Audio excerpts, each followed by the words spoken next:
Boa noite, sejam todos muito bem-vindos a mais esse momento nosso juntinho aqui no Diário de Professor.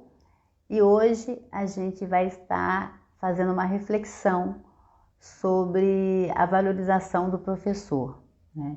Esse tema foi um tema que foi votado na enquete que a gente fez sobre o que atinge o professor na sala de aula. Então, em primeiro lugar ficou a indisciplina e em segundo lugar ficou a desvalorização do professor. Então, hoje eu vou fazer uma reflexão. Olá, Ana Vitória, tudo bom, minha linda? Eu vou fazer uma reflexão sobre todo esse processo da nossa desvalorização e fazendo um link com a indisciplina, que foi também um tema bem votado, né? Aonde que a indisciplina e a desvalorização do professor se junta. Então, meu nome é Gleice, eu sou professora da Rede Municipal do Rio de Janeiro, eu sou mestra em educação, eu sou neuropsicopedagoga e arte-terapeuta e há mais de 30 anos eu venho trabalhando com a educação nos mais diversos segmentos, com os mais diversos públicos. Então, eu trabalhei com educação ambiental, com arte-educação, com arte-terapia, eu trabalhei com criança institucionalizada, criança em situação de rua, criança hospitalizada. Então, é essa minha vivência, né, que contribuiu e que fez com que eu seja a profissional que eu sou hoje e que vai se construindo a cada momento, a cada entrada na sala de aula, a cada cartinha que eu recebo. Então, eu vou refletir um pouquinho sobre isso. E aí, pensando nesse tema, eu achei melhor estruturá-lo de duas formas. Assim. Vamos olhar para essa desvalorização de uma forma externa e também de uma forma interna. Então, como forma externa, como a sociedade vê o professor, eu vou trazer uma pesquisa que traz a desvalorização dos professores pelo mundo inteiro. Eu vou trazer uma outra pesquisa também falando das questões da saúde e o que aflige o professor. Essa pesquisa já trouxe na live passada, mas eu volto com ela porque ela vem ao encontro do que a gente está falando. E do lado interno, o quanto que nós estamos nos valorizando ou o quanto que nós estamos nos deixando ser desvalorizados. Será que a gente contribui também para isso ou não? Né? É uma reflexão, esse tema é um tema extremamente amplo, é um tema com milhões de ramificações. Eu vou trazer em 40 minutos uma reflexão do que eu fiquei lendo, de alguns artigos que eu estou estudando, mas é um tema que vai se desdobrar para que a gente possa estar conversando sobre ele em outros momentos, em outras lives, em algumas rodas de conversa.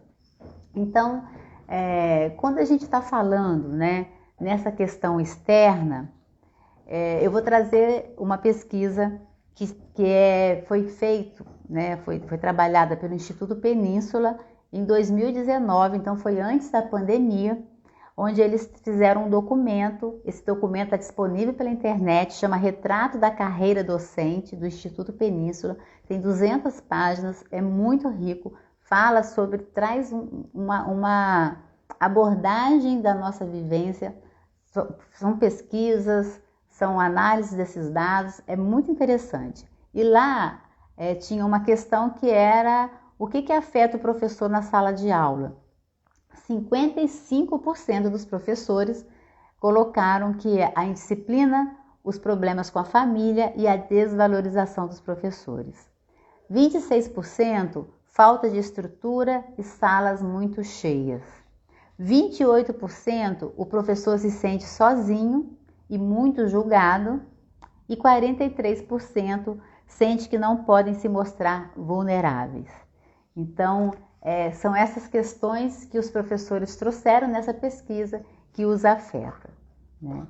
E quando a gente olha para o que resulta disso tudo, a gente vai numa outra pesquisa, que é a Confederação Nacional dos Trabalhadores em Educação, que também em 2019 mostrou que dos professores entrevistados, 71% estiveram afastados da sala de aula por síndrome de Burnout ou questões psiquiátricas. 65,7% por estresse, 53,7% por depressão e 41,5% por insônia. Então, nós estamos adoecendo, né? Isso é um fato. Eu acho que todas as pessoas que estão aqui agora, que vão assistir essa live depois, ou já passou por isso, ou conhece alguém que se afastou por alguma dessas questões, ou já por alguns desses sintomas, ou ouve isso acontecendo, né, dentro da sala de aula. Nós estamos adoecendo, nós achamos que a gente não pode se mostrar vulnerável, nós estamos sozinhos, né? Então, o quanto que tudo isso contribui para a nossa desvalorização, né? A gente ouve muito falar assim, a professora é uma classe desunida, né? Então, essa nossa união, ela não pode ser só se referindo a uma questão de greve, né? Se unir para fazer greve. Não, é se unir para se fortalecer, para trocar informações, para se valorizar, para se sentir valorizado, né? Mas eu vou falar disso um pouquinho mais na parte interna. Vamos olhar agora para a questão externa. E aí, gente, eu trouxe uma pesquisa que foi feita pela Organização para a Cooperação e Desenvolvimento Econômica, a OCDE, que é o chamado TALES, que é a Pesquisa Internacional sobre Ensino e Aprendizagem. Essa pesquisa ela foi feita com 100 mil professores pelo mundo todo, e desses professores, a média de valorização, assim, os professores que se sentem valorizados no mundo, foi de 31%. O Brasil, que também participou dessa pesquisa, apenas 10% dos professores se sentem valorizados, né? A hora de trabalho no Brasil contabiliza 6 horas a mais do que o resto do mundo. Então, a gente trabalha mais do que todo o resto do mundo. A Finlândia, 90% dos professores se sentem valorizados, enquanto no Brasil, 90% se sentem desvalorizados, né? A questão social com relação ao salário, a pesquisa mostrou que tanto na Finlândia como em Portugal, o salário dos professores não é uma coisa assim muito maravilhosa. Mas os professores que responderam a pesquisa disseram que vivem bem com o salário, até porque são países que oferecem uma infraestrutura maior para o professor. Então, na Finlândia, os filhos dos professores estudam em escola pública, porque na Finlândia as escolas são públicas, né? São pouquíssimas escolas particulares e mesmo assim o governo faz um subsídio e coloca essas crianças lá e contribui para essas crianças estarem na escola, nessas pouquíssimas escolas particulares. Em Portugal também existe escola particular, mas são ligadas mais às escolas católicas, porque Portugal oferece o ensino de escola pública, assim como o lazer, assim como a questão da saúde, né? Então, na Finlândia, os professores têm acesso à saúde, têm acesso ao lazer, têm acesso à educação, tudo custeado pelo Estado. Então, a gente vê também nessa pesquisa a questão social, né? Então, os países onde tem uma desigualdade maior, onde tem questões sociais mais estruturadas, né, de forma desorganizada, são os países onde os professores estão se sentindo mais desvalorizados. Então, da mesma forma que os países onde os professores se sentem mais valorizados, conseguem e alcançam um número maior na PISA, no resultado do aprendizado, né, na avaliação de aprendizagem dos países.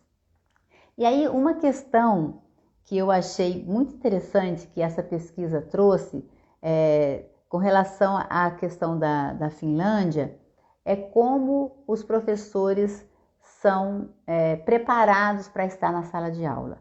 Porque essa mesma pesquisa mostrou que 50% dos professores alegaram não estar preparados do Brasil, tá? 50% dos professores brasileiros alegaram não estar preparados para as demandas que surgem na sala de aula, mais desafiadoras, como a questão da indisciplina. E aí chama a atenção, e aí a própria matéria traz isso, para a questão da formação dos professores, né? Então, o professor no Brasil, ele não tem um processo de formação que o prepare para uma realidade de uma escola, principalmente quando a escola é uma escola pública, porque a gente está falando de um país desigual, onde você tem famílias vivendo em situações desiguais, onde você tem famílias desestruturadas, onde você tem crianças que são geradas e criadas num contexto social e familiar muitas vezes caóticos, e essa criança chega na sala de aula e esse professor chega na sala de aula apenas com a formação de didática, de metodologias, para uma criança que não quer estar ali, que não tem o ouvido atento para aquilo. Então, a pesquisa trouxe essa questão, e aí trouxe uma questão que eu achei muito interessante, que ela coloca que a valorização do professor muitas vezes é pessoal.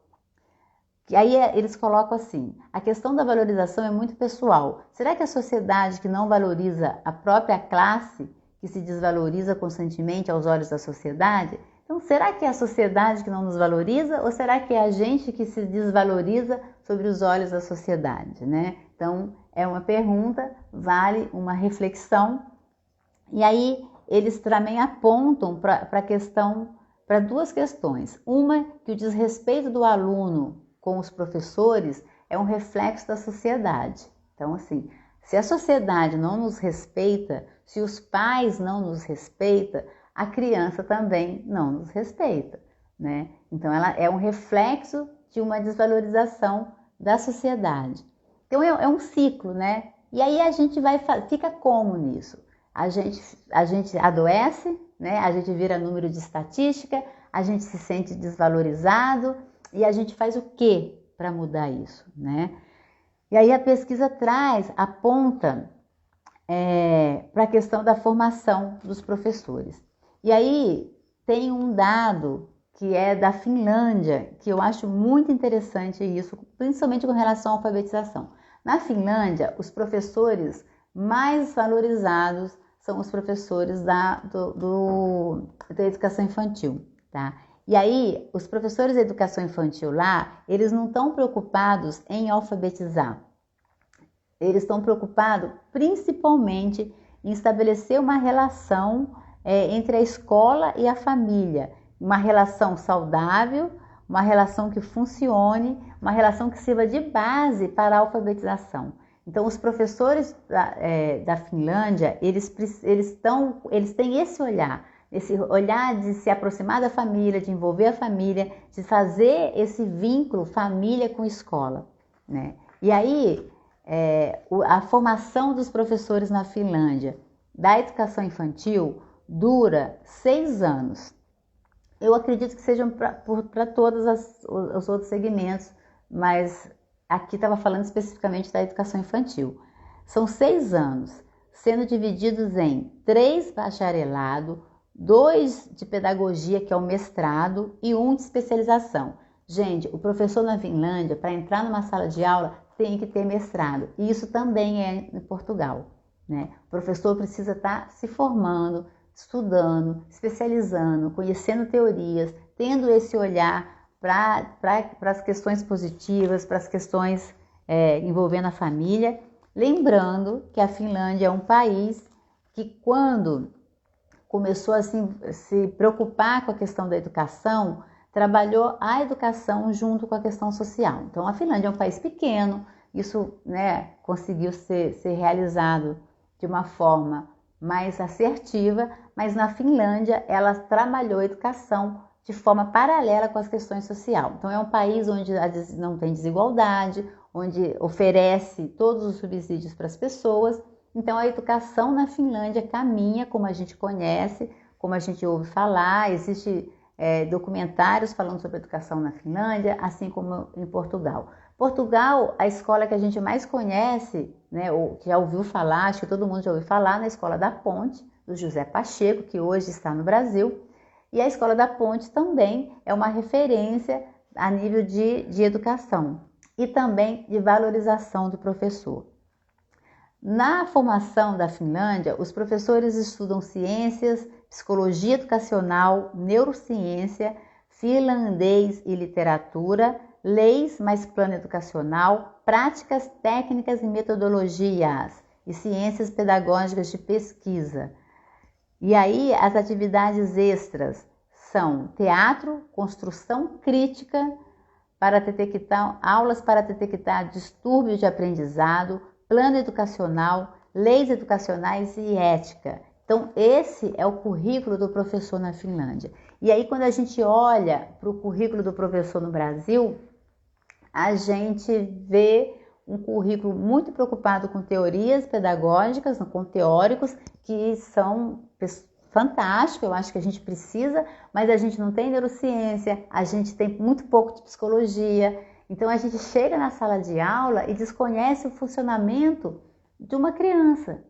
A gente, muitas vezes, né, eu falei isso na live passada, a gente chama de indisciplina, o que na verdade é uma reação típica da idade, né? A gente lida com o adolescente sem entender minimamente o que está passando na cabeça, no emocional, no corpo de um adolescente. A gente lida com a criança na educação infantil e chama a criança de hiperativa, uma criança que o cérebro faz 1 milhão de conexão por segundo.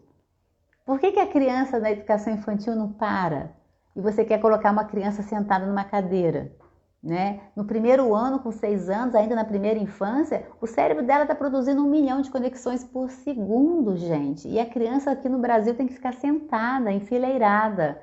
E aí ela é taxada de hiperativa, né? Então, mas nós professores não estamos preparados para isso, né? A gente não tem essa informação dentro da escola. E aí, se você olha para a questão externa, né, que foi o meu primeiro pensamento, a gente percebe que o Brasil está muito aquém dos outros países, né? E aí eu trouxe aqui só um exemplo da Finlândia, de Portugal, até pelo tempo, mas a gente tem Coreia do Sul, né, também como uma referência com relação à educação. E esses países que são referências na educação, são referências também na valorização do professor. Os professores desses países se sentem mais valorizados, como é o caso da Finlândia. Portugal também os professores se sentem valorizados. No caso de Portugal, reclamam um pouco da questão do salário. Acho que o salário não é o que eles gostariam que fosse, mas eles colocam que eles conseguem viver bem com esse salário, até pela própria estrutura que o país oferece, né? Então, nós aqui no Brasil temos um piso salarial extremamente baixo, a gente não consegue viver bem com esse piso salarial, a gente não consegue fazer um mestrado e um doutorado, né? A gente quer fazer um mestrado, quer fazer um doutorado, só que os horários não batem com a nossa grade. O professor, para fazer um mestrado e um doutorado, teria que sair da sala de aula. Só que se ele sai da sala de ele não pode sair da sala de aula porque a escola não tem ninguém para substituí-lo.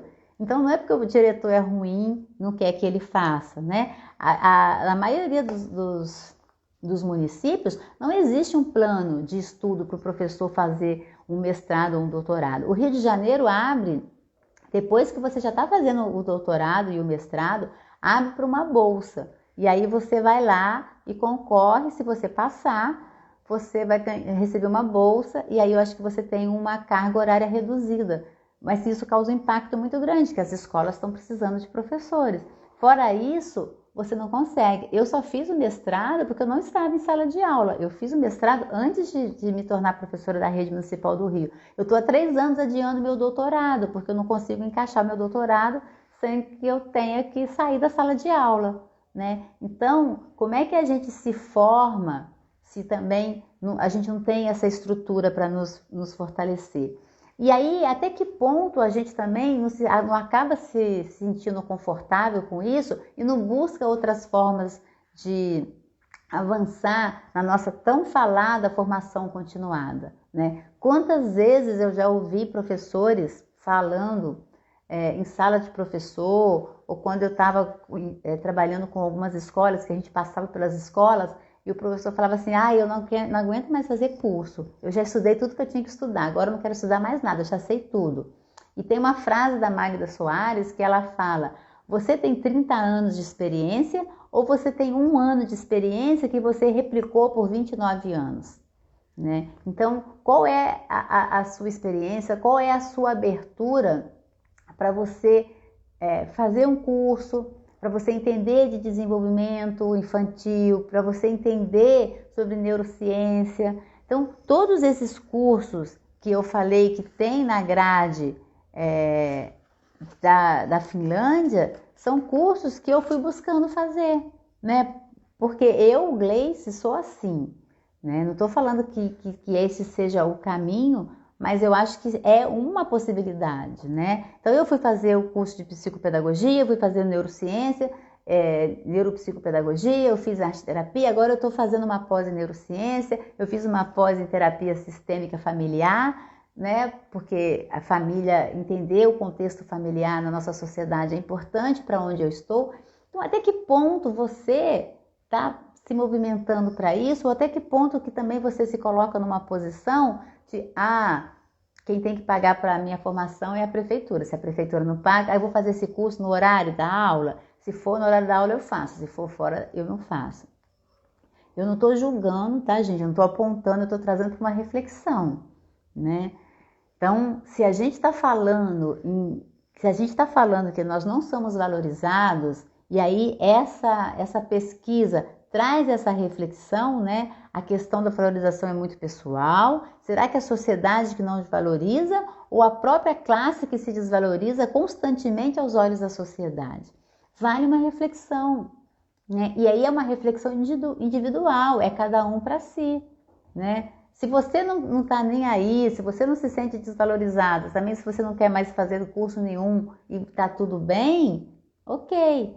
Mas se você vem com essa queixa, né, de desvalorização, mas você também, ao mesmo tempo que queixa que você não está valorizada, você vem com um apontamento de que, curso eu só faço se for dentro do meu horário, aí fica difícil a gente avançar, porque a gente está num país de uma sociedade totalmente economicamente desigual, a gente está num país que não vem historicamente não dando estrutura para nós professores, né? A gente vive uma educação no Brasil pensada para a criança do século XIX, acontecendo no século XXI. Né? Eu vi uma postagem outro dia, já falei sobre isso, que mostrava uma sala de aula com um quadro, a giz, né? E um telefone daqueles antigos, onde você tinha que pegar e discar, e depois um quadro de aula, agora com o quadro, a caneta pilô, as crianças todas enfileiradas e um celular. Então, o aparelho telefônico avançou daquele telefone pesado que a gente tinha que discar, né? Não sei se vocês lembram disso, para um celular. E a sala de aula continua a mesma, só muda de giz para caneta, para quadro branco, né? E aí nada mudou. O currículo nosso, né, é um currículo que não traz essas questões. Eu trabalho com formação de professores, eu estou constantemente trabalhando com formação de professores, recebendo professores que querem sair disso, que buscam esse processo de formação, assim como eu também busco, e eles chegam falando, nossa, eu estou com pânico de sala de aula, professores recém-formados, falando, eu cheguei na sala de aula e não sabia o que fazer. Eu tinha toda uma didática, eu fiz um plano todo bonitinho, todo cumprindo tudo aquilo lá que colocaram, fiquei horas fazendo o plano para cumprir todas aquelas questões que a gente aprende na faculdade, e chegou na hora, as crianças não me deixavam falar. Eu passei 40 minutos tentando falar e eles não me ouviam. E aí, como é que você cria conexão com uma criança? Para que ela olhe para você e ela discute, né? Como é que você vai aprendendo isso? Você aprende na marra? Aprende, mas muitas vezes adoece. Você aprende em processo de formação? Aprende, né? E fica mais fácil? Fica, mas aí depende da pessoa, né? Depende de cada um, né? E até que ponto você espera essa valorização vindo de fora? Né? Até que ponto você está lutando para que as coisas melhorem? Porque quando a gente está falando em processo de valorização, a gente precisa brigar para isso, brigar para que mudanças aconteçam. E aonde a gente briga? né? A gente briga ocupando os espaços de gestão compartilhada. A gente briga chegando na escola e pedindo para ler o projeto político-pedagógico. Se você entrou numa escola que já está acontecendo, as coisas já estão acontecendo. Saber qual é o projeto político-pedagógico é sentar junto com a direção para fazer junto o projeto político-pedagógico. A gente precisa fazer junto. E eu vejo o professor reclamando quando tem que sentar e pensar o projeto político-pedagógico da escola. Sabe, professor que chega para dar aula com um caderno que deu aula 6 anos atrás. Com o mesmo caderno, passando questionário com resposta, né? E aí, como é que você vai querer ser valorizado, né? Chega para uma reunião de pais sem uma pauta definida. Eu chego para a reunião de pais, quando eles entram na sala, a pauta do que eu vou trabalhar está no quadro. E eu começo falando, vocês são especiais porque vocês estão aqui, vocês estão no lugar certo, na hora certa. Porque se vocês não olharem para os filhos de vocês, quem vai olhar, né?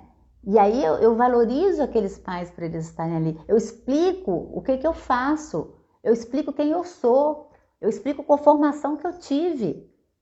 Eu explico que cada coisa que eu vou fazer na minha sala tem um porquê. Olha, mãe, olha, pai, a gente vai ter um momento de jogo, tá? Mas não pensa que eles estão vindo aqui só para brincar. Esse brincar é fundamental no processo de aprendizagem deles. Sabe por quê? Porque eu vou trabalhar isso, isso, isso, isso. E quando eu trabalho isso, isso, isso, eu alcanço isso aqui, né? Eu não posso ensinar matemática para uma criança que não tem foco. Mas eu posso ensinar a ter foco no jogo de dama, no jogo de botão, né? Eu posso ensinar essa criança a ter foco brincando. Eu não consigo ensinar português, interpretação de texto, para uma criança que não para quieta, para uma criança que não sabe se relacionar, para uma sala que briga o tempo inteiro. Mas eu posso ensinar a criança a aprender a se relacionar brincando, né? Brincando, jogando, conversando, fazendo trabalho de grupo. Então eu vou trabalhar isso. Eu mostro isso para os pais, eu explico o que está acontecendo para eles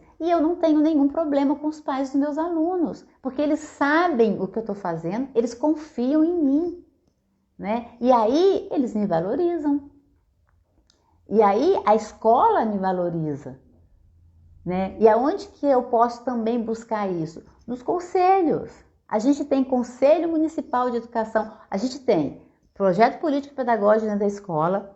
E aí eu pergunto, qual professor conhece o projeto político-pedagógico da sua escola? Qual professor foi lá e olhou e deu uma contribuição para esse projeto político-pedagógico? A gente tem o Conselho da Escola, né? O SEC, Conselho de Escola e Família, né? E Comunidade, Conselho de Escola e Comunidade, né? Então, a gente tem lá um professor que nos represente. Qual é o diálogo que esse professor estabelece com você, professor? Né? Vocês estão alinhados do que está acontecendo? Ele está lá representando você ou ele está lá decidindo por conta própria e você nem sabe o que está acontecendo lá? Ele tem que estar lá representando você. Você elegeu, ele foi eleito para representar você, né? Então, esse é o papel dele, fazer essa ponte. E isso precisa ser feito. A gente tem o Conselho Municipal de Educação. Aonde acontece? O que acontece? Né? Alguém se interessa em participar? Ou alguém se interessa em saber o que está acontecendo lá? Porque lá está acontecendo coisas que decidem a sua vida como professor, a vida da sua escola. A gente tem um conselho estadual e a gente tem um conselho federal. O que acontece nesses conselhos? É nesses lugares que a gente briga para alcançar uma melhor formação continuada, um melhor tempo em sala de aula, né? Que a gente briga para que a gente tenha um melhor material didático. E nas urnas, né? A gente vai votar daqui mês que vem. É na urna também que a gente vê quem são os candidatos que se comprometem com a educação. E não é comprometer com a educação, vou cuidar da educação, a educação transforma o mundo. Não aguento mais ouvir isso. A educação transforma o mundo, não. Sabe? A educação, ela abre caminho, ela estrutura as pessoas para as pessoas se transformarem. E nesse caminhar, as pessoas vão conquistando o mundo, cada um o seu mundo. Sabe? A educação joga na mão da gente que a educação vai transformar o mundo, tá? E um professor que não valoriza o professor?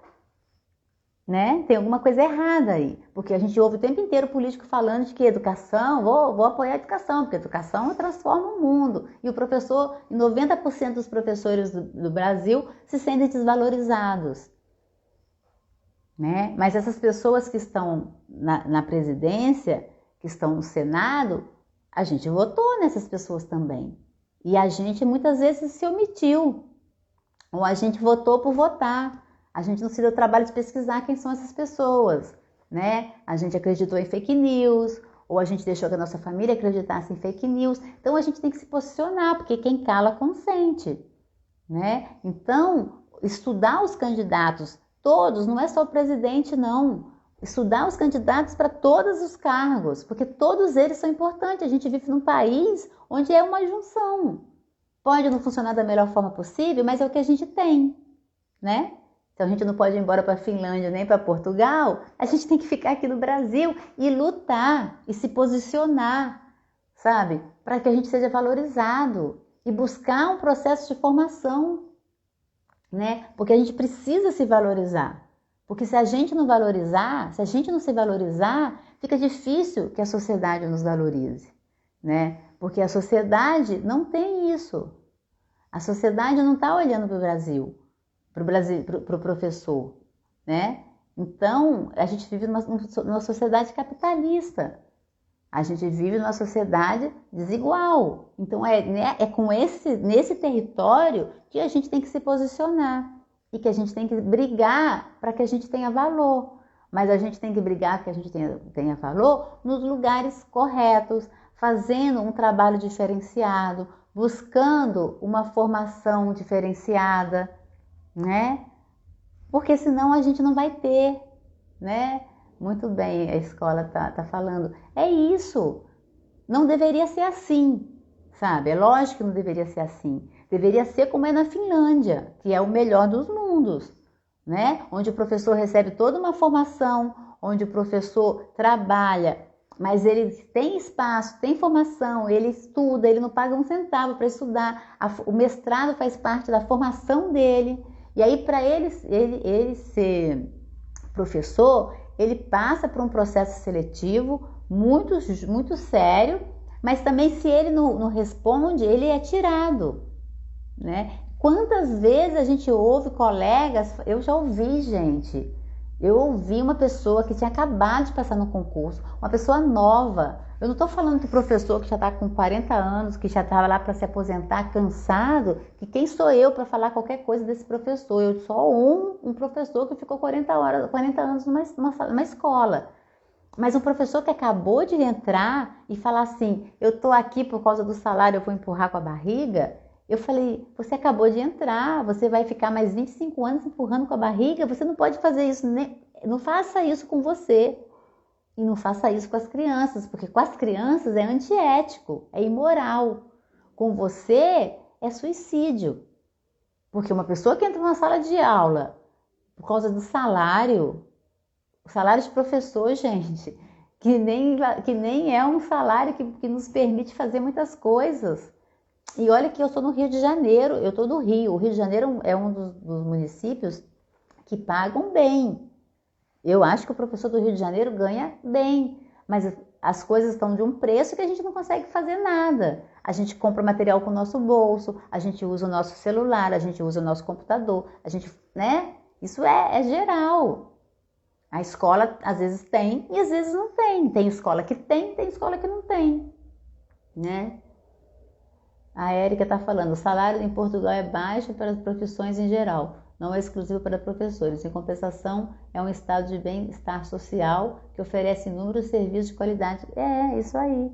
As pessoas podem vivenciar com baixo salário, que é diferente do nosso, né? Quem consegue? Assim, o professor no Rio de Janeiro consegue ter meia entrada. Então, você ainda consegue ir no cinema pagando meia, mas o cinema está tão caro que até a meia entrada do cinema já está pesando. Os livros, né? Você vai comprar um livro R$60, né? E aí o professor não consegue fazer um doutorado, não consegue fazer um mestrado. Eu tenho colegas professores que estão tentando fazer mestrado e não conseguem, porque precisam estar na sala de aula, né? Não consegue dispensa para fazer o mestrado. É uma dificuldade, é um caminho, é um processo, muitas vezes não consegue chegar. Então, a gente tem que lutar contra isso. Então, a gente tem que ocupar os espaços de gestão e brigar para que o professor que queira fazer mestrado tenha assegurado isso, tenha assegurado o direito de fazer mestrado, de fazer doutorado, afastado da escola, ou com carga horária reduzida, né? Porque aí você consegue, os grupos de estudo de mestrado e doutorado acontecem na maioria das vezes na parte da tarde, e aí fica difícil. Eu conheço pessoas que conseguem fazer, porque tem acordos, porque estão em prefeituras que facilita, que conseguem sair, que tem alguém para ficar na turma, mas na maioria das vezes o professor, se sair, não fica ninguém na sala, não existe professor substituto, né? Então é tudo muito complexo. Então as coisas funcionam de um jeitinho, né, a lá brasileiro, um jeitinho aqui, um jeitinho ali, funciona, mas não é estruturado. O professor do Brasil que queira fazer mestrado, ele tem assegurado o seu direito de estudar mestrado, de estudar doutorado. A gente não tem isso, a gente precisa brigar para isso. E paralelo a isso, a gente vai fazendo o que pode, sabe? Eu fiz pós à distância, era o que dava para eu fazer. Agora, eu desafio muita gente que fez pós-presencial a debater comigo o conteúdo da pós, porque eu estudei, porque para mim era importante. Eu não estava fazendo uma pós porque eu queria um certificado, eu estava fazendo uma pós porque eu queria entender os meus alunos, para que eu pudesse avançar, para que eu pudesse melhorar no meu desempenho, né? E aí a gente vem falando da indisciplina. Quando os professores do Brasil respondem uma pesquisa e 50% deles, metade, fala que não sabe trabalhar com as demandas da sala de aula, entre elas a indisciplina, a gente percebe que tem um gargalo aí, né? Entre o processo de formação e a prática, que todo mundo sabe disso. Existe, então vamos brigar. Vamos brigar para a gente ter esse processo de formação, vamos buscar esse processo de formação. Porque todo o processo de formação que eu fiz, eu paguei para fazer, né? Eu seria o melhor dos mundos que alguém tivesse pago para mim, que o governo tivesse me dado isso na minha formação, mas não deu. Então eu tenho que brigar para ter isso e ao mesmo tempo eu preciso fazer que as coisas aconteçam, né? Então assim, a gente já está indo para 40 minutos de live, é uma reflexão mesmo, né? É uma provocação. Eu acho que a gente precisa entender que tem países, né, com outras realidades e que investem no professor e que investem na educação, assim como investem nas questões sociais, porque essas coisas precisam caminhar juntas. E nós estamos num país com uma desigualdade absurda, né, social. A pandemia revelou isso, escancarou isso. A gente tinha diminuído isso, né, nos governos passados, mas o governo atual fez com que essa questão viesse à tona e a gente que está na ponta, a gente que está dentro da sala de aula, a gente que trabalha com as ONGs, a gente sabe que tem pessoas sim passando fome, que tem criança que chega na segunda-feira na escola pedindo para comer 2 vezes o pão, porque estão com muita fome na primeira refeição, e a gente sabe que a gente não tem essa valorização. Então a gente precisa lutar para isso, a gente precisa se estudar, faça os cursos que você puder fazer, vá atrás, né? Estude. Quando eu recebo os professores que estão pagando para fazer o curso comigo, eles pagam porque eles precisam dessa ferramenta para melhorar o desempenho na sala de aula, para trabalhar a questão da indisciplina, né? Que é o curso que eu dou. Mas paralelo a isso, a minha rede social está aí com milhões de informação e de processo mesmo informativo que eu abro e de forma livre, né? Então, no ano passado, eu ofereci um curso de educação ambiental, eu ofereci um curso de contação de história, né? Eu tenho um canal com vários vídeos, várias aulas sobre educação socioemocional, sobre comunicação não violenta, sobre mindset, sobre disciplina positiva, pedagogia sistêmica. Então, no meu curso, as pessoas pagam e recebem as coisas de uma forma mais organizada. Mas Fora do curso, se a pessoa não pode pagar e ela quer, ela vai lá e assiste esse material. Assim como tem o meu, tem milhares de outros que eu vou lá e assisto também, né? E cursos que eu compro e cursos que eu assisto. E aí, se você olha, a gente tem, sabe, os professores, poucas pessoas seguindo, aí você vai ver lá um perfil do cachorro, o cachorro tem 100 mil pessoas seguindo. Né? Então você está num país onde as pessoas seguem o cachorro que nada faz, só fica lá na foto, né? E Golden, que é muito fofo, mas é tudo igual. E não segue professor, que está distribuindo um montão de conteúdo bacana, ou psicólogo, ou pedagogo, ou psicopedagogo. Tem muita gente boa oferecendo conteúdo de qualidade nas redes sociais e que ninguém segue, e que ninguém para assistir. Né? Então a gente precisa também repensar isso, o quanto que a gente está se valorizando, né? O quanto que a gente está investindo na gente, o quanto que a gente está buscando essas informações, entender o que se passa no cérebro de uma criança, porque aquela criança que você deu aula há 50 anos atrás, há 20 anos atrás, não é a mesma que você está dando aula agora. A sociedade mudou, a gente tem aí o celular, né? Quem é professor sabe do que eu estou falando. A gente tem um celular competindo com a gente. A informação a criança pega no Google. Né? Teve uma época que começou a falar que o professor não ia ter mais, né? Teve uma coisa, não vai ter mais professor, não vai ser mais professor. Não, a gente precisa sim. A gente só vai mudar a nossa função. E a gente precisa acompanhar isso. Né? Aí eu queria encerrar essa live falando, né, trazendo para essa nossa reflexão interna, na nossa valorização, e falar assim, na minha percepção, eu quero muito que a sociedade me valorize, né? Eu quero muito que o governo me valorize com salário decente, me valorize com um plano de saúde decente, sabe? Me valorize com um auxílio alimentação decente. Do Rio de Janeiro é o mesmo há 13 anos, 15 anos, que a gente recebe o mesmo vale refeição. Vale alimentação. O valor é o mesmo. Não dá para comprar, gente, nem um pacotinho de daquelas fofuras, né? Então, eu quero muito isso. Mas eu vou brigar para isso nos lugares onde eu sei que eu tenho que atuar, né? Que foram todos esses que eu já enumerei. Mas eu me sinto muito valorizada quando eu recebo isso daqui. Porque tudo que eu faço para os meus alunos. Né? É para eles que eu estudo, é para eles que eu me dedico, é para eles que eu invisto em mim, né? Eu quero ser valorizada sim, mas principalmente eu quero que eles entendam isso. Aí quando eu recebo essa cartinha, e são várias, né? E vocês sabem, quem é professor sabe o que é isso. Isso aqui para mim é o meu valor. Te amo. Recebi essa cartinha ontem. Ontem não, antes de ontem. Obrigada, tia, por tudo que a senhora fez com a gente e que a senhora ainda fará. Desculpa pelo que eu fiz. Eu vou melhorar o meu comportamento. E eu fico agradecido por você me ajudar com os materiais do curso. Te amo, de Renan para Gleice. Você é muito especial para mim. Essa criança está fazendo um preparatório para passar no colégio Pedro II e esses colégios assim. E eu tenho levado para ele atividades além da matéria que eu estou trabalhando.